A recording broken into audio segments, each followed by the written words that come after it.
अहमदाबाद विमान दुर्घटनेबाबत धक्कादायक दावा करण्यात आलेला आहे। पायलटनं जाणीवपूर्वक इंधन पुरवठा बंद केल्यानं विमान अपघात झाल्याचा दावा होतोय। तांत्रिक दोष नव्हे तर पायलटनं जाणून बुजून अपघात घडवलाय असा दावा केला गेलेला आहे। गेल्या वर्षी जून महिन्यात अहमदाबादमध्ये भीषण विमान अपघात होऊन अनेक प्रवाशांचा मृत्यू झालेला होता आणि या अपघात प्रकरणामध्ये तपास यंत्रणांकडून सखोल चौकशी ही सध्या सुरू आहे। दरम्यान या चौकशीच्या अनुषंगानं काही धक्कादायक बाबी समोर आलेल्या आहेत।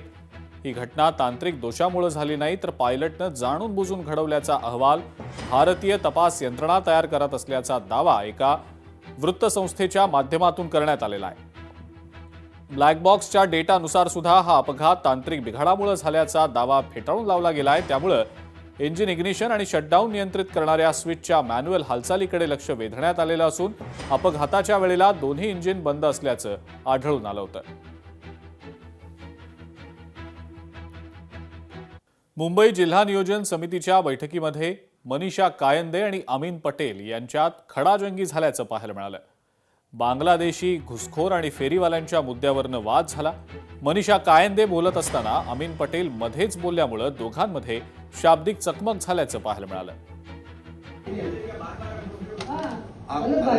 महिला को ऐसा करना ठीक नहीं। हमारी लड़की महिला है, ऐसा मत करो। नहीं आप प्लीज देखिए, फिर आप बोलेंगे तो मैं भी बीच में बात करूंगी।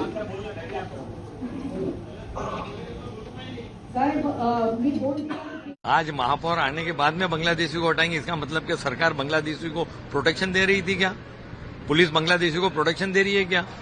उनकी सरकार है, मैं उनके साथ में हूं। सभी बांग्लादेशी को निकालना चाहिए। आज तक रोका किसने? आज वो महापौर बनने के बाद में कहती हैं बांग्लादेशी को निकालेंगी, तो उसके पहले 4.5 साल से जो सरकार जो चल रही है वो क्यों प्रोटेक्ट कर रही है? ये सिर्फ और सिर्फ दिखावा है। इस मुंबई और महाराष्ट्र की पुलिस सक्षम है बांग्लादेशियों को बाहर निकालने के लिए। पिछले साल भी आज मेरे पास ऑफिशियल रिकॉर्ड है, 1060 लोगों को पुलिस ने पकड़ के बांग्लादेश भेजा है। पुलिस सक्षम है काम करने के लिए।